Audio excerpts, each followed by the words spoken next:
एक ऐसी शक्ति है जो समाज में व्यक्तिगत हितों को त्याग कर राष्ट्र निर्माण के लिए प्रेरित करता है।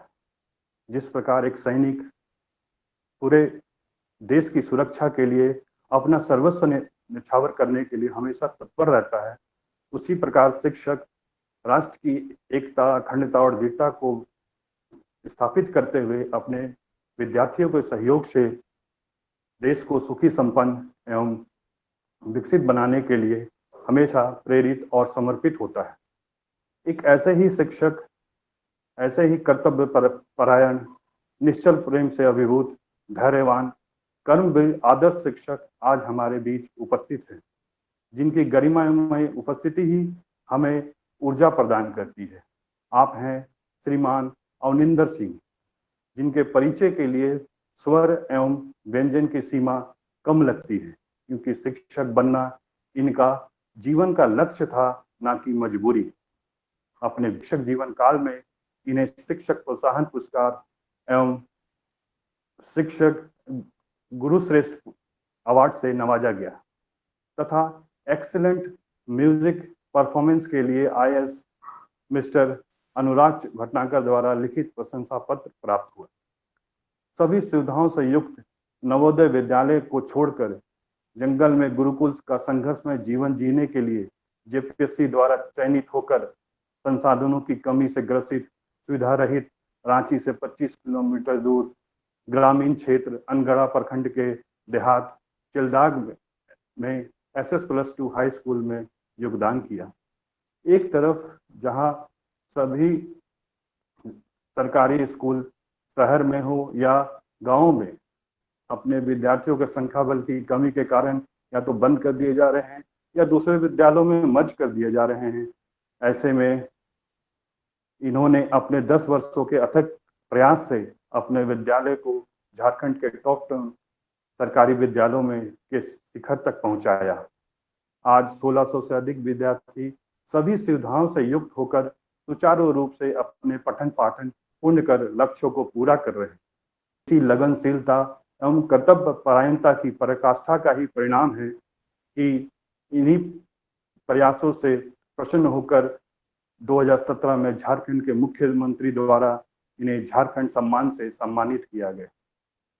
ऐसे ही सर्व सत्कर्म कीर्ति यश से सुशोभित हमारे अतिथि श्री अवनिंदर सिंह का हम पुनः स्वागत करते हुए उनसे विनम्र अनुरोध करते हैं कि वो इस आज के वेबिनार आत्मनिर्भर भारत के निर्माण में शिक्षकों का योगदान पर प्रकाश डाले। श्री अवनिंदर सिंह। नमस्कार, मैं अवनिंदर सिंह। मेरे बड़े लंबे चौड़े परिचय के लिए मैं आभार व्यक्त करता हूं। इतना कुछ है नहीं जितना हमारे सतीश जी ने व्याख्या कर दी। मैं विनम्रता पूर्वक कहता हूं कि मैं एक छोटा सा शिक्षक हूं और शिक्षण से ही मुझे बहुत संतुष्टि मिलती है। यह मेरा सौभाग्य है। मैं अपने आप को सौभाग्यशाली मानता हूं कि मैं एक शिक्षक के रूप में कार्य कर रहा हूं और मेरा पेशा यह है। मित्रों, आज का जो ये वेबिनार है बड़ा ही समसामयिक है और उपयोगी विषय है। इसका आत्मनिर्भर भारत के निर्माण में शिक्षकों का योगदान, यह विषय है अपना। दो शब्द मुझे इस पे दिखाई दे रहे हैं जो बहुत ही महत्वपूर्ण है, सबसे ज्यादा महत्वपूर्ण है। दो, एक तो आत्मनिर्भर भारत, दूसरा शिक्षक। आत्मनिर्भर भारत और शिक्षक। आत्मनिर्भरता के लक्ष्य को प्राप्त करने के लिए शिक्षक किस प्रकार सबसे महत्वपूर्ण है, सबसे महत्वपूर्ण स्टेक होल्डर है, इस पर हम चर्चा करेंगे। पर पहले हम प्रधानमंत्री के आत्मनिर्भर भावी भारत की 5 स्तंभों की चर्चा करें, जिस पर उन्होंने जिसके बारे में उन्होंने चर्चा की है अपने इस आत्मनिर्भर भारत अभियान के क्रम में। उन्होंने कहा कि हमें आत्मनिर्भर भारत की या भव्य इमारत जो खड़ी होगी उसके लिए 5 पिलर होंगे।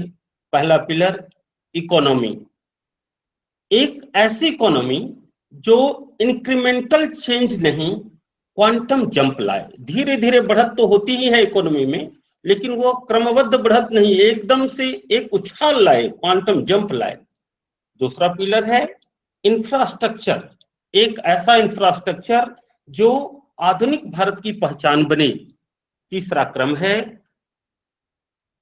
तीसरा पिलर है हमारा सिस्टम, एक ऐसा सिस्टम जो 20वीं शताब्दी की नहीं, बीती शताब्दी की नहीं, 21वीं शताब्दी की रीति नीति से चले और 21वीं शताब्दी के सपनों को साकार करने वाली टेक्नोलॉजी ड्रिवन व्यवस्था पर आधारित हो। ऐसा सिस्टम हमें डेवलप करने की जरूरत है। चौथा पिलर है हमारी डेमोग्राफी। दुनिया की सबसे बड़ी डेमोग्राफी में हमारी वाइब्रेंट डेमोग्राफी, यही हमारी ताकत है। आत्मनिर्भर भारत के लिए यही हमारी ऊर्जा है। हम हमारे देश में इतने तरह के संसाधन हैं और इन संसाधन से हम भारत को आत्मनिर्भर बना सकेंगे, यह उनका चौथा पिलर का दृष्टिकोण था।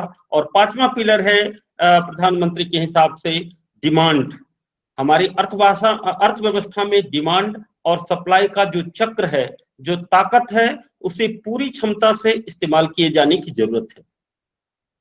देश में डिमांड बढ़ाने के लिए और डिमांड को पूरा करने के लिए हमारे सप्लाई चेन में हर स्टेक होल्डर का सशक्त होना बहुत जरूरी है, मजबूत होना बहुत जरूरी है। हमारी सप्लाई चेन हमारी आपूर्ति की उस व्यवस्था को हम मजबूत करेंगे जिसमें मेरे देश की मिट्टी की महक हो और मजदूरों के पसीने की खुशबू हो। मतलब स्पष्ट है कि आने वाले समय में हम अपने देश में के उत्पादों को ही प्राथमिकता दें और उसको ही हम अपने प्रयोग में लाएं और उसको व्यापक रूप से उसका ही प्रयोग करें, सरकारी स्तर पर और निजी स्तर पर भी, व्यक्तिगत कार्यों के लिए भी, व्यक्तिगत सामग्रियों के उपयोग के लिए भी। तो जब डिमांड बढ़ेगा तो उसके लिए फिर सप्लाई की जरूरत पड़ेगी, सप्लाई के लिए फिर प्रोडक्शन की जरूरत पड़ेगी। इस तरह से एक आत्मनिर्भर भारत की कल्पना प्रधानमंत्री ने की है। मित्रों, भारत के प्रधानमंत्री की कल्पना के अनुसार आत्मनिर्भर भारत बनाने के लिए किन की जरूरत पड़ेगी? मुझे लगता है कि अच्छे अर्थशास्त्री की जरूरत पड़ेगी, बढ़िया प्रबंधक की जरूरत पड़ेगी, योजना बनाने की जरूरत पड़ेगी, बैंकर्स की जरूरत पड़ेगी, इंजीनियर और डॉक्टर की जरूरत पड़ेगी, वैज्ञानिकों की जरूरत पड़ेगी, मजदूर किसान की आवश्यकता पड़ेगी और इन सब और शिक्षकों की भी जरूरत पड़ेगी। शिक्षकों की भूमिका बहुत बड़ी है। कैसे होगी? इसे हम इस तरह से समझते हैं कि उपरोक्त जितने भी चीजों का वर्णन किया, अभी हमने बताया, वो सब आएंगे कहाँ से? उन्हें बनाएगा कौन? ऐसे सारी चीजों जो भी जितने भी व्यक्ति अभी जिनके बारे में हमने कहा, जो स्टेक होल्डर होंगे, इनकी सोच को भारतीयता की सोच से और देश प्रेम की सोच से भरा हुआ होना बहुत जरूरी है। और ये जो सोच है ये इस सोच को विकसित करने में शिक्षक की ही भूमिका हो सकती है। एक बच्चे को एक सामान्य नागरिक से उत्कृष्ट अर्थशास्त्री, उत्कृष्ट प्रबंधक, योजना निर्माता, उत्कृष्ट डॉक्टर, मजदूर, अन्वेषणकर्ता, किसान कौन बनाता है? कौन बनाएगा? इनको बांह पकड़कर इन लक्ष्यों की ओर कौन ले जाएगा? मार्ग प्रशस्त कौन करेगा? कौन बच्चों को इस लक्ष्य को प्राप्त करने के लिए आत्मविश्वास जगाएगा? कौन उनमें देश हित को सर्वोपरि रखने की भावना का विकास करेगा? कौन करेगा? वह है शिक्षक। वह केवल और केवल शिक्षक है जो इस पूरी व्यवस्था में इसकी रूट है, जड़ है, जो आत्मनिर्भर भारत के लिए इनको मजबूती प्रदान करेगा और आगे लेकर के आएगा। इनके निर्माण में शिक्षकों की बहुत ही महत्वपूर्ण भूमिका है। मित्रों, शिक्षा समाज के लिए है और समाज में की आवश्यकता के अनुसार शिक्षा भी परिवर्तित होती है। जब भी सामाजिक परिवर्तन कोई आया है तो उसमें शिक्षा को एक हथियार के रूप में, एक औजार के रूप में प्रयोग किया गया है। शिक्षा के माध्यम से ही सामाजिक परिवर्तन आए हैं और अगर समाज परिवर्तित हो गया तो उसके लिए फिर शिक्षा की जरूरतों शिक्षा को भी परिवर्तित करने की जरूरत है। तो पॉलिसी निर्माता जो हैं, जो हमारे देश के पॉलिसी निर्माता हैं, उनके जो स्वतंत्रता के समय में भी हम लोग एक साथ कई देश स्वतंत्र हुए थे, तो उसमें से कुछ देश बहुत आगे निकल गए, कुछ पीछे रह गए, और इनके कारण कुछ पॉलिसी की हम मानेंगे कि वो जो उस समय जो नीतियां निर्धारित जो हुई उसमें से कुछ कमी रह गई या कुछ अच्छा रहा। अभी जो भारत है वह सामने देख रहा है, हम पुराने प्राचीन स्थिति में लौटने का प्रयास कर रहे हैं। तो सामाजिक परिवर्तन के लिए शिक्षा व्यवस्था में बदलाव लाना बहुत ही जरूरी है। बच्चों में संस्कार परिवार, समाज और शिक्षा से ही बनते हैं। इस संबंध में अगर हम भारत की प्राचीन व्यवस्था को देखें, हमें देखने की जरूरत पड़ेगी कि कहते हैं कि भारत सोने की चिड़िया हुआ करती थी, और दुनिया भर के जो लुटेरे होते थे वो भारत की ओर आकर्षित खींचे चले आते थे और यहाँ से धन लूट कर लेकर के जाते थे। तो यह सोने की चिड़िया जो थी भारत, वह किन कारणों से थी, क्या था यहाँ, उस व्यवस्था की ओर लौटने की जरूरत है। देखते हैं हम आखिर वहां क्या था। इस संबंध में अगर हम अपने भारत की प्राचीन शिक्षा व्यवस्था को देखें तो उस पद्धति पर जब हम ध्यान देते हैं तो हमें लगता है कि चाहे राजा हो या रंग, तथा इस तरह से उनमें स्किल दिए जाते थे, हुनर दिए जाते थे कि वह अपने जीवन की आवश्यकताओं की पूर्ति कर लेता था। उस समय गांव स्वतंत्र होता था, आत्मनिर्भर, स्वतंत्र से मेरा मतलब है आत्मनिर्भर होता था, डिपेंडेंट नहीं होता था। उस ग्रामीणों की सारी आवश्यकताएं उस स्थानीय व्यवस्था से ही पूरी हो जाती थी। राज्य आत्मनिर्भर होता था। आप देश के लिए युद्ध से लेकर भोजन और दवा तक की व्यवस्था स्वयं आसपास में ही मिलकर के कर लेते थे लोग। कुटीर धंधों का विकास था। कुटीर धंधे बहुत जोर शोर से थे। कुछ लोग खेती करने का काम करते थे, कुछ लोग पढ़ाई का काम करते थे, कुछ लोग और अन्य दूसरे काम करते थे जो इन कार्यों में सहायक होता।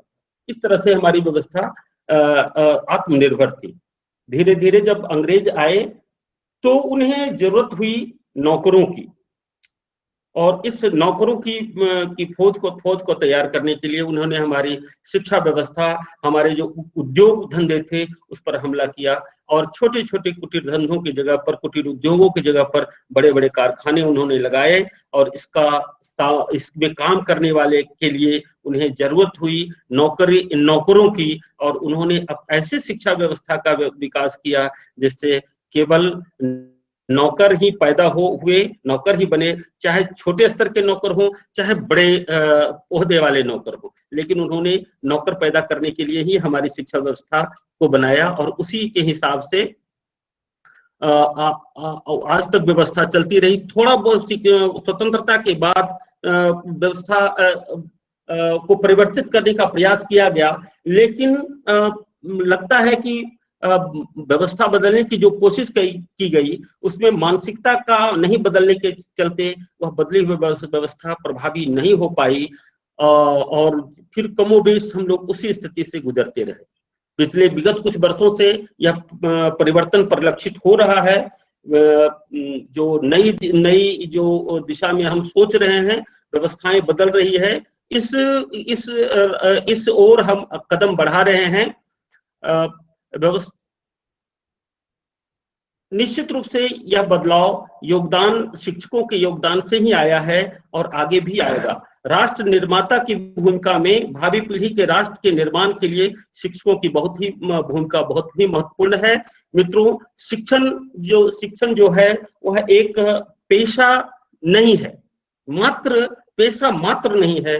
शिक्षण जो है वह पेशा से अलग है, बहुत कुछ अलग है। हम इसमें एक निर्माण करते हैं, भावी पीढ़ी का निर्माण करते हैं, भविष्य का निर्माण करते हैं। इसलिए शिक्षकों को राष्ट्र निर्माता कहा जाता है। यह जिस शिक्षा के व्यवसाय में अगर हम जिस तरह से अगर हम इसे पेशा से पैशन तक परिवर्तित कर पाए तो हमारा जीवन आनंदमय हो जाएगा। इस पैशन का, शिक्षण का जो पैशन अगर हमारे अंदर है तो हम रोज अपने बच्चों को बनाते रहेंगे और उन्हें शिखर पर पहुंचाते रहेंगे, और अपने उस संतति को, अपने उस शिष्य को जब हम ऊंचाई पर देखेंगे तो उससे बड़ी खुशी और कुछ हो ही नहीं सकती। बच्चों को हमें ऐसा बनाना होता है वे स्वयं का निर्णय ले सके, और इसको विकसित करने के लिए हमें छोटी अवस्था से ही इस पर हमें ध्यान देने की जरूरत पड़ती है। अभी हाल में ही programme for international student assessment PISA, जो एक अंतरराष्ट्रीय संस्था है, के सर्वे के द्वारा कैसे इम्प्रूव करता है स्टूडेंट आउटकम्स में पीसा ने विभिन्न देशों के छात्र छात्राओं, शिक्षकों और अभिभावकों से प्रश्न पूछकर उन कारकों का पता लगाने के लिए जो विद्यार्थियों में अचीवमेंट्स को सबसे अधिक प्रभावित करता है, ऐसे कारकों का पता लगाने के लिए सर्वे किया। आपको मालूम होगा कि आपको ज्ञात होगा कि ये दो जो सबसे ज्यादा प्रभावित करने वाले कारक हैं वो है स्टूडेंट माइंडसेट एंड टीचर्स। तो स्टूडेंट माइंडसेट और टीचर ही जो सबसे ज्यादा प्रभावित करने वाले कारक हैं वो है। मैं एक छोटा सा आपको एक स्लाइड दिखाना चाहूंगा, ठीक है। तो ये जो how to improve students educational outcomes new insight from data analytics, इससे पीसा ने जो सर्वे किया उसमें देखिए बिल्कुल स्पष्ट है, माइंडसेट जो है वह उसकी सबसे बड़ी भूमिका है कि जो कौन सा फैक्टर जो सबसे ज्यादा प्रभावित करने वाला फैक्टर है वह है माइंडसेट।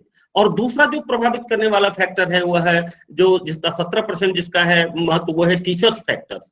स्कूल फैक्टर उससे कम है और होम एनवायरनमेंट उससे भी कम है। स्टूडेंट का बिहेवियर वो सब चेंज होता है। इससे माइंडसेट से, अगर माइंडसेट बदलता है तो उससे ये सारे फैक्टर्स जो है नीचे के school factor, home environment, students behaviour और ये सारे चीजों में परिवर्तन आ जाता है। तो जो टॉप सबसे ज्यादा प्रभावित करने वाले फैक्टर हैं वो है स्टूडेंट माइंडसेट। माइंडसेट बदलने का मतलब क्या, माइंडसेट का मतलब क्या, उनका मोटिवेशन कैसा है, उनका आत्मविश्वास कैसा है, कितना, ये दो चीजें जो है उसके बाकी चीजों को बहुत अधिक प्रभावित करती है।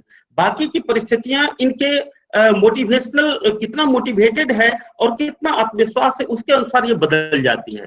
तो ये दो फैक्टर को बदलने के लिए जो है, जो वो मोटिवेशन है और सेल्फ बिलीफ है या आत्मविश्वास है, बच्चों के अंदर ये सारी चीजें डालने के लिए शिक्षकों की भूमिका बहुत जरूरी है, बहुत महत्वपूर्ण है। शिक्षक ही उसको प्रभावित करने वाले कारक हैं और शिक्षक जहां है वहां ये बच्चे प्रभावित होते हैं और उनके हिसाब से फिर वो परिवर्तन आता चला जाता है, बदलाव आता जाता है। शिक्षकों की भूमिका यहाँ महत्वपूर्ण है। इन शिक्षकों के साथ साथ आत्मचिंतन की जब हम बात कर रहे थे अभी कि कैसे बच्चे जो है कैसे मोटिवेट होंगे, कैसे उनमें आत्मविश्वास आएगा, इसके लिए शिक्षकों का जो प्रयास है वो थोड़ा पहले से ही शुरू होना चाहिए। उनमें स्वयं चिंतन विकसित करने के लिए उनको मौका देना चाहिए। कैसे देंगे हम ये मौका? ये मौका हम उनको तब देंगे जब हम उनके लिए, एक छोटा सा उदाहरण मैं लेता हूँ। अभी हम बच्चों को किताब देते हैं और पढ़ाना शुरू कर देते हैं। 4th क्लास के बच्चों की बात हम करें, 5th के बच्चों की, 6th के बच्चों की, अगर हम उनमें छोड़ दें उनको कि किताब दे दिया, 4-5 दिन तक या 8-9 दिन तक कुछ नहीं पढ़ाएं, उनको दे दें कि आप इसमें से देखो तो क्या क्या चीजें हैं, तो जरूर वो कुछ अपने स्तर से करने की कोशिश करेंगे। उनमें एक चिंतन करने का एक विकसित होगा, आत्मचिंतन जिसको बोलते हैं। और वह जब आत्मचिंतन जब होगा, उससे जब वो अपने जब उससे वो एक उसके अंदर एक सोचने की क्षमता का विकास होगा। इस तरह से एक छोटा सा उदाहरण हमने दिया।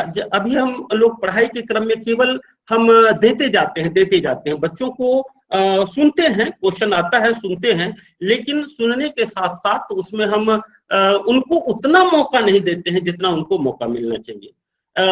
इसके लिए आवश्यकता क्या है कि बड़े बड़े संस्थान देखिए, जैसे जेएनयू है, जैसे IIM है, जैसे IIT है, इन संस्थानों में शिक्षक पढ़ाते बहुत कम उनका टीचर्स की जो पढ़ाई पढ़ाते हैं वो बहुत कम, लेकिन उनको प्रोजेक्ट वर्क ज्यादा देते हैं, उनको रिसर्च वर्क करने के लिए प्रेरित करते हैं, उनको कुछ काम ऐसा देते हैं जिसमें कि वो स्वयं इन्वॉल्व हो और उनकी अपनी सोच उसमें सामने आए। अब शिक्षक उसको अगर लिमिट कर देते हैं तो वो वहीं तक रह जाएंगे, उनकी मौलिकता भी बढ़ करके बाहर नहीं आ पाती है। कि मौलिकता को बढ़ाने के लिए बच्चों का चिंतन जब बढ़ेगा तो उसमें जो है वो चिंतन के साथ साथ उनका जब अपनी मौलिक सोच के साथ वो बढ़ेंगे, जब उसमें निर्णय लेने की क्षमता जब आ जाएगी, तो निर्णय लेने की ये जो क्षमता है उसको उनको आत्मनिर्भर बनाने की ओर लेकर के जाएगा। अभी हर चीज के लिए वो एक दूसरे मुखापेक्षी है, शिक्षक का या फिर माता पिता का, तो वो स्वयं का निर्णय नहीं कर पाते हैं। तो ये इन चीजों के लिए हमें उन्हें स्वतंत्र होकर मोटिवेट करने की जरूरत है कि ताकि वो आगे बढ़ते रहें और अपना निर्णय ले सके। स्टूडेंट का माइंडसेट बदलने की जरूरत है और इस माइंडसेट को बदलने के लिए हमें, अभी यहाँ देखिए इस स्लाइड में दिखाया जा रहा है टीचर, दो तरह के टीचर्स का जो होता है, दो तरह की पढ़ाई हो रही है, टीचर्स डायरेक्टिव इंस्ट्रक्शन और इंक्वायरी बेस्ड टीचिंग। तो इस सर्वे में देखिए, ये भी पीसा का ही सर्वे है, कहाँ आउटकम सबसे ज्यादा है। ये जो +26% का जो आउटकम, +26 का जो आउटकम है, ये है ये जो इंक्वायरी बेस्ड जो मेथड्स है, उसमें सम एंड मेनी लेसन्स में ये इंक्वायरी बेस्ड मेथड्स का प्रयोग किया गया है। और टीचर्स के लिए टीचर्स डायरेक्टिव मेथड जो है मेनी ऑफ ऑल लेसन्स।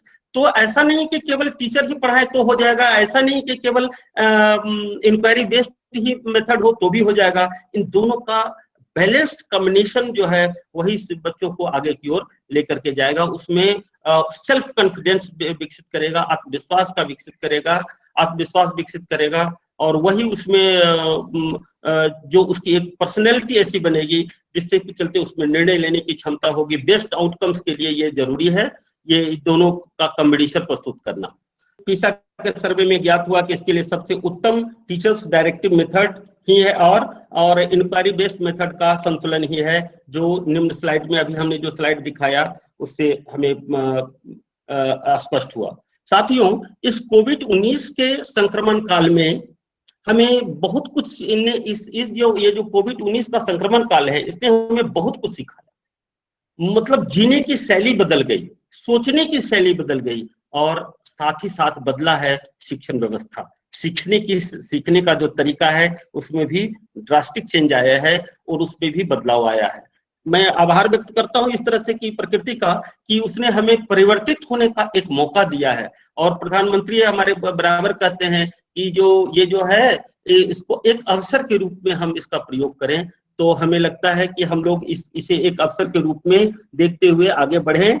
और इस दौरान शिक्षा की पद्धति में के तौर तरीके में रूपांतरण हो गया है। शिक्षा के क्षेत्र में आत्मनिर्भर बनने के लिए इसमें बहुत तेजी से बदलाव हो रहे हैं। अभी ई विद्या, इसमें जो आत्मनिर्भरता, शिक्षा के क्षेत्र में जो आत्मनिर्भरता के लिए जो है वो कार्यक्रम, वह है PM ई विद्या प्रोग्राम, जो आने वाले समय के लिए है। इसमें a programme for multi mode access of digital online education to be launched immediately, consisting of Diksha for school education in states and union territories, e-content और QR code engineered textbooks for all grades, one nation one digital platform।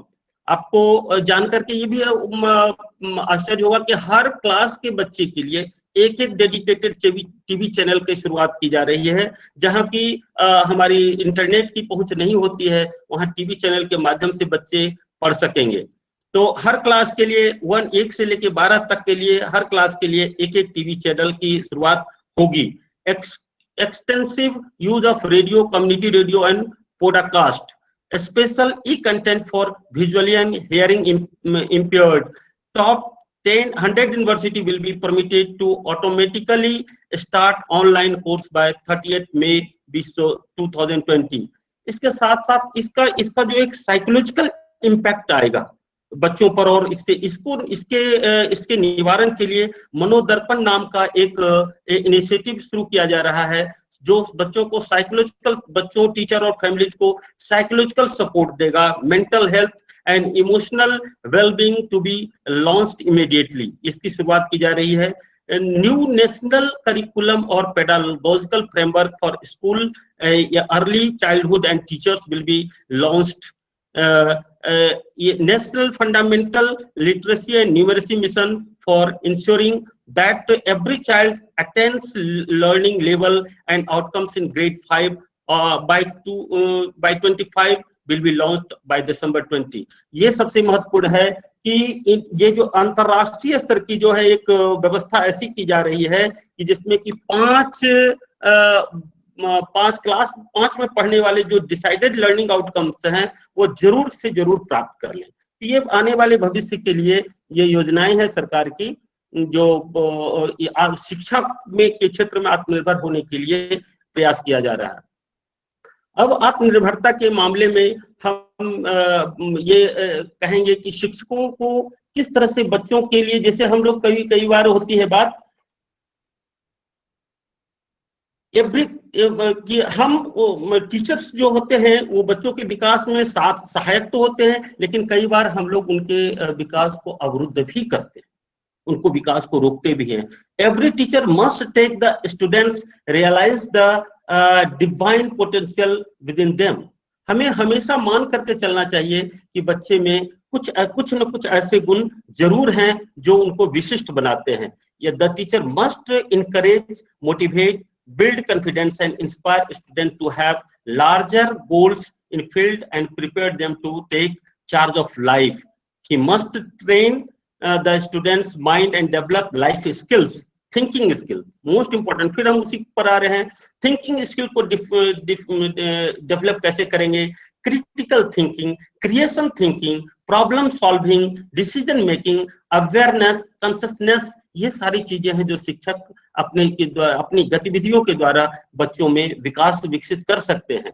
Social skill बहुत जरूरी है। मनुष्य अकेले तो रह नहीं सकता, तो समाज में कैसे हम दूसरे की भावनाओं को महत्व देते हुए, दूसरे की आवश्यकताओं को समझते हुए उसके अनुरूप कैसे हम अपने को एडजस्ट करें, ये सोशल स्किल्स है। इसमें लीडरशिप स्किल्स है, IPR है। इसी तरह से इमोशनल स्किल्स भी, हैंडलिंग स्ट्रेस, ये बहुत बड़ी समस्या आजकल है। स्ट्रेस छोटे बच्चे हैंडल नहीं कर पाते हैं, वह किसी अंत तक पहुंच जाते हैं, जो बहुत ही दुखद होता है। बहुत ही प्रतिभाशाली लोग इसमें का नुकसान होता है देश को, समाज को।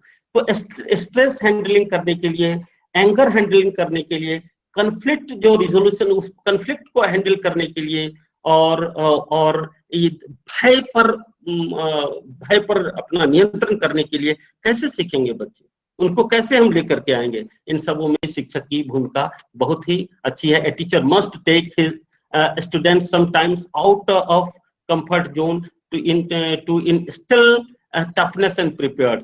तो ये सारी चीजें हैं जिससे कि रिस्क जो टीचर जो उनको तैयार कर सकते हैं। जब बच्चों में आत्मविश्वास आएगा तो वो रिस्क लेने वाला बच्चा तैयार होगा, वह एंटरप्रेन्योर तैयार होगा। वो नौकरी करने के लिए उतनी ज्यादा उत्सुक नहीं रहेगा जितना वो अपना व्यवसाय करने के लिए रहेगा। और इस सब के लिए जरूरत पड़ेगी हमारे संसाधनों को विकसित करने की। संसाधन हमारे 2 तरह के हैं, भौतिक संसाधन और मानव संसाधन।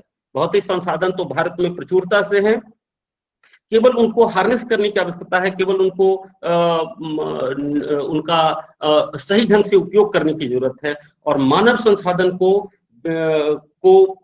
सजाने की जो है, मानव संसाधन को विकसित करने की जो कार्य है वो कौन करेगा? वो तो शिक्षक ही करेंगे। यहीं से शुरुआत होती है। प्राइमरी लेवल पर जो न्यू शिक्षक बच्चों को देते हैं, सेकेंडरी लेवल पर जो शिक्षक उसको खिलने का मौका देते हैं, और वही चीजें आगे जाकर यूनिवर्सिटी लेवल पर, टेक्निकल लेवल पर फिर वो विकसित होती है और आगे बढ़कर वो जो है एक अच्छा स्टेक होल्डर बनता है, जो कि देश के लिए काम कर सकता है और भारत के आत्मनिर्भर होने में वो मदद कर सकता है। अभी हम लोग के एक बड़ा ये है कि हम सोचते हैं कि हम प्लम्बर बना रहे हैं, राजमिस्त्री बना रहे हैं, ऐसे ऐसे काम हो रहे हैं। ठीक है, ये भी जरूरी है, लेकिन हमें इससे थोड़ा ऊपर सोचने की जरूरत है, क्योंकि हम उसको जितना ऊंचाई तक लेके जाएंगे अपने बच्चों को, उतना ही देश की का जो विकास होगा। इजराइल है, जापान है, ये सब देश अपने रिसर्च पर बहुत अधिक खर्च करते हैं। अमेरिका है, अपने रिसर्च पर इसका बहुत अच्छा खासा GDP उसमें खर्च होता है। तो उसके माध्यम से जो प्रोडक्ट आते हैं, भले ही वो थोड़ा समय लेता है, लेकिन वो जो प्रोडक्ट आता है वो उसी से वह देश आगे बढ़ता है, उसी से इकोनॉमी भी बढ़ती है, उसी से देश का विकास होता है। हम कहते हैं कि वो विकसित देश है। हमारे देश में GDP का ग्रोथ लगातार बढ़ा है, लेकिन इस जीडीपी के ग्रोथ के साथ साथ एम्प्लॉयमेंट का सृजन नहीं हुआ। जिस जिस हिसाब से जीडीपी की बढ़ी है, उस हिसाब से जिस तरह से बढ़ते जा रही है को हमारे यहाँ अर्थव्यवस्था में ग्रोथ हुआ है, उस हिसाब से इकोनॉमिक का सृजन, उस समय से रोजगार का सृजन नहीं हुआ। तो कहीं न कहीं इस स्थान पर थोड़ी सी कमी रह गई है, और इस रोजगार के सृजन के लिए हमें फिर से रिवाइज करने की जरूरत है कि बच्चे आत्मनिर्भर बनने के लिए उनमें जो आवश्यक पोटेंशियल है, आवश्यक जो क्षमता है, आवश्यक जो सोच है, वो सब उनमें विकसित कर सकें, तो हमारा ये कार्य जो होगा संपूर्ण होगा। शिक्षक केवल प्राइमरी लेवल के ही नहीं होते हैं, शिक्षक केवल सेकेंडरी लेवल के नहीं होते हैं, शिक्षक और ऊपर के भी हैं, और हर जगह पर शिक्षक ही मार्गदर्शक है बच्चों को। जो जिस दिशा में हम उनको लेके जाना चाहेंगे, बच्चे उसी दिशा में जाएंगे। वो चैनल हम जो दिखाएंगे, वो रास्ता जो दिखाएंगे, या वो जो रास्ता देख रहा है हम उसमें सपोर्ट करेंगे, उसमें मदद करेंगे, तो आत्मनिर्भर होंगे बच्चे, और इस आत्मनिर्भरता के साथ हमारा देश भी आत्मनिर्भर होगा। निश्चित रूप से मैं आशा करता हूं कि हमारा आने वाले समय में हमारे देश ने प्रकृति का हमारे देश की में प्रकृति ने जो हमें ढेर सारे भौतिक संसाधन उपलब्ध करवाए हैं, और मानव संसाधन जो हमारे पास इतना है, दोनों से ही हम समृद्ध हैं, भौतिक संसाधन से भी, मानव संसाधन से भी। मानव संसाधन को थोड़ा हमें शेप देने की जरूरत है। वह ठीक उसी तरह से है जिस तरह से हम कहते हैं कि रॉ लोहा होता है, आयरन जो होता है, लोहे की एक छड़ है, लोहे का एक टुकड़ा है, जब वो है तो ऐसे ही लोहा है, उस किसी काम का नहीं रहता है, लेकिन जब वो भट्टी में जाता है, उसे शेप दिया जाता है, उसे पिघलाया जाता है, और उससे जब कुछ होता है तो उससे एक औजार बनता है जो कि काम को सरल कर देता है। जैसे ही वो औजार बनता है, जैसे ही वह ये बन जाता है, वैसे ही उसकी उपयोग वो जो है उसकी कीमत बहुत ज्यादा बढ़ जाती है। तो इसी तरह से मानव संसाधन को भी हमें औजार के रूप में विकसित करने की आवश्यकता है, उसे इस तरह से हुनरमंद बनाने की आवश्यकता है, और इसमें शिक्षक की भूमिका महत्वपूर्ण होगी। कि अभी विद्यार्थियों के पास विकल्प बहुत ज्यादा नहीं होते। जब वो सोचता है, मैं जब पूछता हूँ बच्चों से, स्कूल के बच्चों से, कि तुम्हारा क्या है, तुम क्या बनना चाहते हो, तो सिपाही बनना चाहते हैं, नर्स बनना चाहते हैं। जो बहुत एम्बिशियस है वो कहता है कि हम डॉक्टर बनना चाहते हैं, और इससे ज्यादा की सोच उनके पास होती नहीं। तो यहाँ शिक्षक क्या कर सकते हैं? मुझे लगता है कि हम जिस पेशे में हैं, जो विषय हम पढ़ाते हैं बच्चों को, उस विषय में कौन कौन से कैरियर हो सकते हैं, कौन कौन सी संभावनाएं हैं। जैसे एक हिंदी का शिक्षक अगर आता है, तो हिंदी जो पढ़ाने वाला है, उससे हिंदी पढ़ने के बाद, हिंदी में विशेषज्ञता के बाद बच्चे किस व्यवसाय को प्राप्त करेंगे। मैं चाहता हूं कि हमारे साथ जितने भी बीएड के बच्चे हैं, या टीचर जो भी हैं, भावी शिक्षक हैं, वो सभी तरह अपने अपने विषय के से संभावित विषय से जुड़े हुए कैरियर की सूची बनाएं और इस सूची को शेयर करें आपस में। देखिए, आपके पास बहुत लिमिटेड आएगा, बहुत लिमिटेड आएगा। ज्यादा से ज्यादा आप 5-7 या बहुत होगा तो 10 करियर के बारे में सोच पाएंगे, जबकि इससे संभावनाएं बहुत ज्यादा है। आप अगर खोज करेंगे तो बहुत ज्यादा चीजें मिलेगी। तो अब मुझे लगता है कि हम बच्चों को उस पढ़ाने के क्रम में, चौथा से, 5वां से, छठा से, या ज्यादा से ज्यादा 8वां 9वां के पास जाते समय हम उनको जरूर बताएं कि अगर आप हिंदी पढ़ते हैं, तो हिंदी पढ़ने के साथ साथ इसमें क्या क्या संभावनाएं होती है। कविता के साथ साथ हम उन चीजों को बनाएं कि आप पत्रकार बन सकते हैं, आप वाचक बन सकते हैं, आप लेखक बन सकते हैं, आप भाषण लिखने वाले बन सकते हैं, आप नाटक लिखने वाले बन सकते हैं, आप ट्रांसलेटर बन सकते हैं। तो बहुत सारी चीजें हैं जो कि एक हिंदी व्यवसाय के साथ जुड़ी हुई है। रेडियो नाटक लिखने वाले बन सकते हैं, इंटरप्रेन्योर ये जो है अनुवादक बन सकते हैं। तो ये सारी चीजें, बहुत सारी चीजें हैं जो कि भाषा के साथ जुड़ी है। इसी तरह से गणित के साथ भी है। हम निश्चित रूप से पढ़ाएं। बीएड में मैं चाहता हूं कि ये जरूर मालूम हो उनको कि इससे जुड़ी हुई कौन कौन सी चीजें हैं। कौन कौन से व्यवसाय हैं जिसके बीज हम बच्चों को छोटी उम्र में ही डाल दें। और अगर हम इस बीज को डालने में सक्षम होते हैं तो बच्चे थोड़ा सा जब उनकी उम्र जब ज्यादा होगी, जब अपने आगे के क्लास में जाएंगे, तो वो सोच पाएंगे कि हमें क्या क्या चीज इसमें संभावना है, और अपने इंटरेस्ट के अनुसार अपने जॉब का, अपने इंटरेस्ट के अनुसार अपने व्यवसाय का चयन कर पाएंगे। एक और चीजें है रिस्क टेकिंग फैक्टर। अभी हम सभी लोग देखते हैं, बच्चों को चाहते हैं, हम अपने बच्चों को भी मैं चाहते हैं कि भाई हमारा बच्चा नौकरी कर ले। क्यों नौकरी में भी कौन नौकरी करे? तो सरकारी नौकरी करे। क्यों? क्योंकि वहां रिस्क कम। मैं देखता हूं कि बढ़िया बढ़िया लोग जो है अच्छे अच्छे कॉलेजों से छोड़ करके प्राइमरी स्कूल में ज्वाइन कर लेते हैं। क्यों? तो यहाँ तो रिस्क नहीं है सर। और जैसे ही वहां पर वो काम करते हैं बहुत लंबे समय तक, जैसे ही यहाँ आते हैं उनका जो है वो बदल जाता है। तो रिस्क टेकिंग फैक्टर, जो रिस्क लेता है वही आगे बढ़ता है। हम बिना रिस्क लिए आगे कभी नहीं बढ़ सकते। तो बच्चों को हमें रिस्क लेने के लिए प्रोत्साहित करना पड़ेगा, उसके लिए उसमें आत्मबल जगाना पड़ेगा, आत्मविश्वास जगाना पड़ेगा। तो रिस्क टेकिंग फैक्टर की जो पर्सनालिटी का एक पार्ट है, उसे डालने के लिए हमें बच्चों को प्रेरित करना पड़ेगा। उसके लिए जो एक्टिविटीज जो होती है, उनको बार बार मोटिवेशन है, इन सब चीजों के माध्यम से हमें प्रेरित करने की जरूरत है। तो हम अपने अध्यापन के क्रम में इन विषयों का, उन रोजगारों का जरूर समावेश करें जो कि उसमें है। अभी पिछले कुछ सालों से सरकार ने जो वोकेशनल का इंट्रोडक्शन परिचय किया है, व्यावसायिक शिक्षा का, क्लास 9 से चल रहा है, जो एजुकेशन के साथ साथ चल रहा है।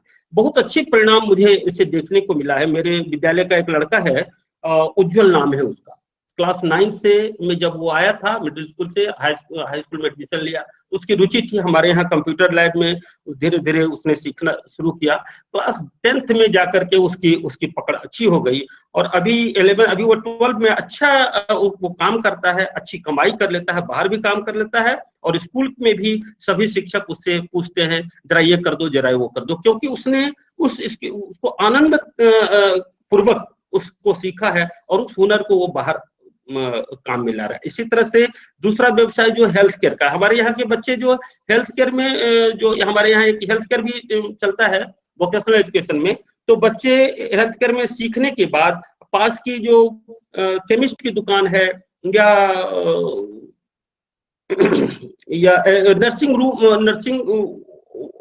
नर्सिंग होम तरह का कुछ है, उन सब जगह पर उनको छोटी मोटी नौकरी मिल जा रही है, और जिससे वो पढ़ाई के साथ साथ वो भी काम कर पा रहे हैं।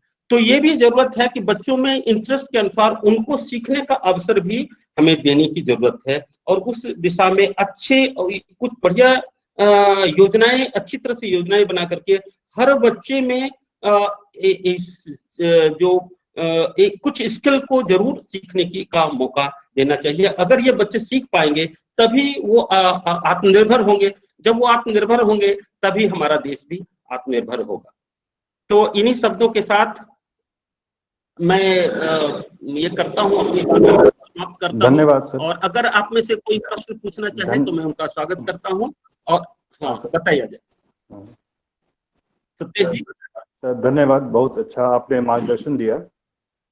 एक हमारी स्टूडेंट है जी, रीता फर्नांडिस, उनका प्रश्न है कि क्या आप मुझे सरकार द्वारा चलाए गए कुछ नए स्कीम्स के बारे में बता सकते हैं जहां शिक्षा व्यवस्था को सुधारा जा सके? अभी तो हमने चर्चा की, रीता बोल रही थी ना, अभी हमने चर्चा की कि जो बहुत सारे जो परिवर्तन आए हैं, पढ़ाई की ही बात करें तो जो करीब 2015 से शिक्षा में व्यावसायिककरण का समावेश, व्यावसायिक शिक्षा और शिक्षा का व्यवसायीकरण दोनों अलग अलग चीज। तो शिक्षा में व्यावसायिक शिक्षा का समावेश किया गया, जनरल कोर्स के साथ, जनरल पाठ्यक्रम जो सामान्य पाठ्यक्रम है उसके साथ हम व्यावसायिक, तो उसके साथ क्या हुआ, बच्चों का की जो सामान्य पढ़ाई के साथ वो 9th में भी पढ़ते हैं, वोकेशनल भी पढ़ रहे हैं, तो साथ साथ 9th class, 10th class, 11th class, 12th class होते होते उसमें ऐसी व्यवस्था हो जाती है, ऐसा वो हो जाते हैं तैयार इतना भर कि 12th क्लास करने के साथ साथ वो जॉब कर लें। हमारे यहाँ की कई लड़कियां हैं, 2-3 को तो मैं जानता हूँ जो कि कॉमर्स की विद्यार्थी रही और उसी के साथ साथ उसने कुछ किया तो आज वो चार्टर्ड अकाउंटेंट की फर्म में काम कर रही है। तो इस देहात का मैं बता रहा हूँ जहाँ का अपॉर्चुनिटी बहुत कम है, वो क्या बोलते हैं, हिम्मत बहुत कम है। तो शिक्षा के क्षेत्र में योजनाएं तो बहुत सारी हैं जिससे परिवर्तन आ रहा है, आ तो रहा है परिवर्तन। बच्चों को आकर्षित करने के लिए उनमें मिड डे मील और बच्चों को खास करके गरीब बच्चों को, जहाँ मैं तो महसूस करता हूँ उन चीजों को, क्योंकि बच्चियां जो है ज्यादातर वो पढ़ाई छोड़ देती, क्योंकि उनको पढ़ाने के लिए गार्जियन तैयार नहीं रहते। वो कहते हैं कि इसमें इन्वेस्टमेंट क्यों करें हम।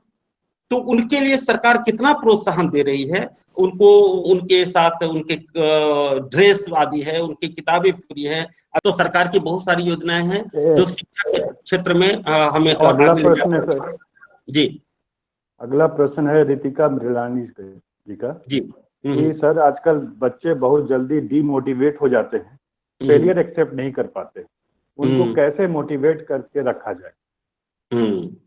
ये तो इस बहुत बड़ी प्रेशर से बच्चों को कैसे रोका जाए?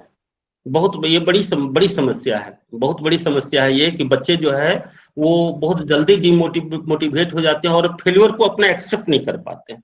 तो ये पर्सनालिटी में जो एग्रेसिवनेस आ गया है, एग्रेसिवनेस इसको कहते हैं, हम धीरे धीरे करते हैं। इसके पीछे कारण क्या है? एक बहुत ही अच्छी बात है कि कहा गया जब हम बच्चों को ये जो केवल हमारी ही भूमिका नहीं है इसमें, इसमें इसमें अभिभावकों की भी भूमिका है कि वो बच्चे जो है डिमोटिवेट हो जाते हैं, ये एग्रेसिव हो जाते हैं। अगर हम बच्चों के साथ शिकायत करेंगे, किसी दूसरे की शिकायत हम बच्चों के पास करेंगे, तो बच्चे को शिकायत करना अच्छा लगेगा और इससे वो शिकायत करने वाले बनेंगे, किसी दूसरे की शिकायत आपके पास करेंगे। हम अनचाहे में अपनी संतुष्टि के लिए हम बच्चे को एक गलत आदत की ओर प्रेरित करते हैं। बच्चों को अगर हम डिस्करेज करेंगे, जैसे कुछ ने कुछ प्रश्न पूछा तो हमने कहा बैठो, हो गया, तो इस तरह से क्या होगा, बच्चे जब डिस्करेज हो जाएंगे तब वो किस्म के बनेंगे, जब वो उनके दोबारा फिर वो हिम्मत नहीं करेंगे प्रश्न पूछने का। इसी तरह से अगर हम बच्चों को मारेंगे तो हम शक्तिशाली हैं तो हम उनको मारते हैं, लेकिन अगर पीटेंगे तो उसमें आक्रोश पैदा होगा और वह आक्रोश उस समय नहीं दिखाई देगा, लेकिन बाद में वो आक्रामक होंगे, तो ये उनकी पर्सनालिटी में ऐड होता जाएगा। और अगर हम वो डर दिखाएंगे उनको, तो वो क्या होंगे, डर, अगर हम बार बार भयभीत करेंगे उनको तो उनमें डर हो जाएगा, जिसके चलते वो चैलेंज लेने की क्षमता उसमें नहीं होगी। तो इस तरह से ये जो नया परिवर्तन जो आ रहा है समाज में, वह आ रहा है कि अब ये केवल एक पक्ष से नहीं है, ये हमारा इंफॉर्मेशन का जो खुला हुआ दरबार है, फिल्में हैं, सीरियल्स हैं, माता पिता का व्यवहार है, हमारा व्यवहार है, इन सारी चीजें उसमें आते जाती है, बच्चों में भी आती है। तो हमें अपने व्यवहार को, हम सारी चीजों को तो, सारे फैक्टर्स हमारे कंट्रोल में नहीं है, लेकिन हम अपने व्यवहार को अगर बच्चों के अनुकूल बना सकें, बच्चों को अगर प्रेरित कर सकें, बच्चों को अपने कॉन्फिडेंस में ले सकें, तो यहां से उसका परिवर्तन, जरूरी नहीं है कि सभी कोई उसमें इन्वॉल्व हो। एक भी शिक्षक अगर इस स्वभाव का है तो आप देखेंगे कि वह किसी बच्चे को बदल पाने में सक्षम हो पाता है। मेरे जीवन में ऐसे कई बच्चे आए, ऐसे बच्चे भी आए हैं जिनको स्कूल से निकाल देने की स्थिति आ गई, पूरी योजना मैंने हो गई, प्रिंसिपल से कंप्लेन करने वाले ने कंप्लेन किया और प्रिंसिपल ने कहा ना, ये बच्चा स्कूल में रहने लायक नहीं, कितने को बिगाड़ देगा। तो उस बच्चे के अंदर जो थी, मुझे जानकारी हुई, वो था उदंड तो था, लेकिन फिर धीरे से मेरे उसके साथ बहुत आत्मीयता के साथ मैं उसके साथ लगा, 2-4 दिन समय दिया, फिर उसके साथ उसने देखा, मुझे लगा कि वो बांसुरी बजाता है, मैंने उसको बांसुरी एक दी, कहा बजाओ भाई, और उसके बाद थोड़े समय के बाद उसकी सारा एग्रेसिवनेस जो है वो दब गया और वो क्रिएटिविटी में लग गया, बांसुरी बजाने में लग गया। थोड़े साल 2 साल के बाद वो बहुत अच्छा बांसुरी वादक बन गया और अभी आर्मी में काम करता है। तो ऐसे बहुत सारे बच्चे आपके जीवन में भी आते हैं, तो जिन्हें कि आप परिवर्तित कर सकते हैं, बदलाव जिनमें ला सकते हैं। अगर आप 2-4 जिंदगियों को भी बदल देते हैं तो एक बहुत बड़ी बात होती है। बहुत अच्छी बात सर। सर अगला प्रश्न है संध्या कुमारी का, सरकारी स्कूल और प्राइवेट स्कूल की शिक्षा क्वालिटी में अंतर को कम करने के लिए कैसे, क्या करना चाहिए कि लोग उसके लिए जो सोच रहे हैं वो सोच में बदलाव आओ? सभी जगह के सरकारी स्कूल ऐसे नहीं है। दिल्ली के सरकारी स्कूल ऐसे हैं जहाँ एडमिशन लेने के लिए बहुत लोग ललायित रहते हैं, एडमिशन होता नहीं है। आंध्र प्रदेश की भी स्थिति वैसी है सर। राजस्थान में भी शिक्षा व्यवस्था में बहुत परिवर्तन हुआ है, और हमारे बगल में छत्तीसगढ़ है, छत्तीसगढ़ में भी शिक्षा व्यवस्था में बहुत परिवर्तन हुआ है। तो सरकारी स्कूल जो है वह दोनों में क्या क्या बेसिक क्या अंतर है? बेसिक अंतर है उनमें इंफ्रास्ट्रक्चर का। मैं एकदम दावे के साथ कह सकता हूं कि जितने सरकारी स्कूल के शिक्षकों को जितना वेतन मिलता है, प्राइवेट स्कूल के शिक्षकों को उतना वेतन नहीं मिलता है, उतनी सुविधाएं भी नहीं मिलती है, काम भी ज्यादा करना पड़ता है। तो एक मेंटेलिटी जो है ना सरकारी सिस्टम में, जब किसी भी विद्यालय में पढ़ने के लिए 20 किलोमीटर से बच्चे जा सकते हैं बस से, 1 घंटा जाने में लगता है, 1 घंटा आने में लगता है, 1.5 घंटा जाने में लगता है, तो अपने पंचायत के विद्यालय में क्यों नहीं बच्चे पढ़ने आ सकते हैं? तो उस तरह का इंफ्रास्ट्रक्चर डेवलप करने की कोशिश की गई है।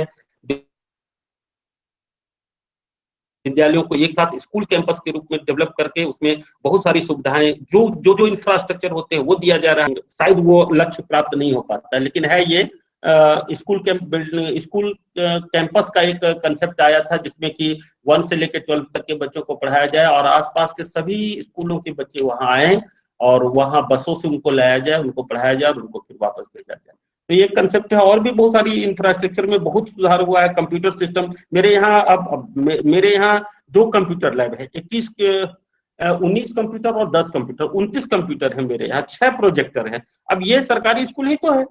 तो व्यवस्था में धीरे धीरे परिवर्तन तो आ रहा है। आने वाला समय अच्छा होगा सरकार के, हम आशा रखते हैं सरकारी स्कूलों का। और ये दूरी सर ये आपके प्रयास से हो पाया है, यही जिस सोच को लेकर आप चल रहे हैं, जिसके कारण से आपका स्कूल आज प्राइवेट स्कूल्स को भी टक्कर देने के तैयार है। और जहां 20 आप कह रहे हैं कि प्राइवेट स्कूल में 20 किलोमीटर से लोग पढ़ने जाते हैं, आपके यहाँ भी शायद 20 किलोमीटर से लोग बच्चे साइकिल चलाकर पढ़ने आते हैं। तो आपके जैसा ही सोच होगा तो शायद इनकी ये जो प्रश्न कर रही है ये प्रश्न नहीं कर पाएंगे। सबकी शिक्षक की सोच ऐसे ही होती जाएगी। सतीश जी, मैं भी तो एक शिक्षक ही हूँ। मैं भी तो शिक्षक ही हूँ, मैं भी तो सरकारी स्कूल से पढ़ा हुआ हूँ। मेरे अंदर एक इच्छा थी, तो मैं धीरे धीरे चलते चलते यहाँ तक पहुंचा। और मैं कोशिश हमेशा करता हूँ कि मेरे अंदर जो भी शिक्षक हो, जो मेरे साथ रहें, वो इस तरह की सोच करें। और खास करके जो नई पीढ़ी जो आ रही है उसमें ये सोच जरूर होनी चाहिए कि शिक्षा जो है वह एक पेशा मात्र नहीं है, शिक्षा पेशा से बहुत कुछ अलग है। वो यह जो हम देंगे वह बच्चे रिटर्न तो नहीं कर पाएंगे। लेकिन आज जब 45 साल की उम्र में बच्चे जब कहते हैं सर जो कुछ हम हैं आज, वो उसमें आपकी बड़ी भूमिका है, तो मैं गदगद होता हूँ। मेरे लिए यही बड़ा रिवार्ड है। तो इस तरह की सोच तो होनी चाहिए, यही सबसे बड़ा सम्मान। एक प्रश्न है सर शशिकांत का जी। अगर कोई बच्चा बिल्कुल जड़ बुद्धि है, हर अथक प्रयास के बाद भी अगर वो अपने पथ पर नहीं पहुंच पाता, तो उनके साथ कैसे योजनाबद्ध तरीके से बढ़ा जाए? देखिए, 2 तरह की बात हो सकती है इसमें। अगर बच्चे में कोई मेंटल डिसऑर्डर है तो उसके लिए जो मेंटल डिसऑर्डर एक अलग चीज होती है। जो मस्तिष्क में उसकी किसी चलते मस्तिष्क का विकास नहीं हो पाया, उसमें कुछ और कारण रह गया हो, तो उसके चलते उसमें जो है उसमें वो आउटकम्स नहीं आ पाता है। ऐसी स्थिति में उसके लिए विशेषज्ञ की सलाह की जरूरत है। जो इस तरह के बच्चों को पढ़ाने के लिए जो लोग हैं उनकी जरूरत है, या फिर वैसे स्कूल की जरूरत है। हम लोग इस चीज के लिए विशेषज्ञ नहीं है। दूसरी कहानी क्या हो सकती है कि बच्चा है तो बहुत तेज, लेकिन वो उसको याद नहीं रहता, उसको वो एकाग्र नहीं हो पाता है। वह तो इस तरह से मतलब उसका आउटकम इसलिए नहीं आ पाता है कि वो एकाग्र नहीं हो पाए। तो ऐसी स्थिति में तेज है, इसका कैसे समाधान हो, कैसे जानकारी होगी? क्योंकि हम उसकी और एक्टिविटीज को देखें। अगर वह किसी समस्या का तुरंत समाधान कर देता है, हम दे रहे हैं, उसमें उसका इंटरेस्ट नहीं है, तो यहाँ पर कारण वो नहीं है कि वो कम बुद्धिमान है, जड़ बुद्धि है, ऐसा नहीं है। अगर ऐसा ये हम जो देना चाहते हैं उसको वो एक्सेप्ट नहीं कर रहा, उसमें उसको मन नहीं लगता है वो उसके लिए, तब ऐसी स्थिति में हमें क्या करना है? ऐसी स्थिति में हमें करना है कि उसमें से कौन सी चीज है जो पॉजिटिव है, हम पहले उसको खोजें। हो सकता है वो बच्चा बहुत अच्छा लिखता हो सकता है वो बच्चा बहुत अच्छा गाना गाता हो सकता है वो बहुत अच्छा खेलता हो सकता है वो बहुत अच्छा कहानी सुनाता हो, आपको झूठ बोल बोल करके फंसा देता हो, ऐसा बहुत सारी चीजें हो सकती है। तो हमको हमारे अंदर, हम उनके अंदर उन चीजों की पहचान करें और उसको नर्चर करें, उसको प्रोत्साहित करें। जैसे ही हम उसको प्रोत्साहित करना शुरू करेंगे उन चीजों में, पॉजिटिव डायरेक्शन में, निगेटिव में प्रोत्साहित करने की जरूरत नहीं, उन चीजों में जो उसने अच्छा किया उसमें अगर प्रोत्साहित करेंगे तो उसके स्वभाव में परिवर्तन हो। और वो जो आपसे भाग रहा है, जो हम उसको बार बार कहते हैं एकदम तुमको एक अकल नहीं है, जैसे ही उसको कह देते हैं हम, तो वैसे ही उसका जो अकल जो भी है वो भी खत्म हो जाता है। इसलिए हमें हर बच्चे में एक बार को कोशिश करने की जरूरत है, उसमें पहचानने की जरूरत है। थोड़ा इंडिविजुअल एक बच्चे को अलग से ध्यान देने की आवश्यकता होती है कि हम उस बच्चे को लें और उसके समय कोशिश करें कि उसकी समस्या क्या है, उसकी समस्या तक अगर हम पहुंच गए तो उसके समाधान भी निकाल लेंगे। दरअसल हम लोग उसकी समस्या तक ही नहीं। धन्यवाद सर। अभी प्रश्न उत्तर का समाप्त किया जाए। अब आपका द्वारा बहुत अच्छा मार्गदर्शन हमारा किया गया। अब मैं हमारी एचओडी मिसेस रेनू से आवेदन करूंगा कि वो अपना धन्यवाद। मैं अपनी ओर से पहले आभार व्यक्त कर देता हूँ आप लोगों का, क्योंकि आपने मुझे अवसर दिया, इसके लिए मैं आपका आभारी हूँ, आप लोगों का, पूरे मैनेजमेंट का। Thank you. जी सर, सबको बहुत बहुत अभिनंदन एवं आभार। हमारे आदरणीय प्राचार्य महोदय श्री अवनींद्र जी का मैं बहुत बहुत अभिनंदन और आभार व्यक्त करती हूँ।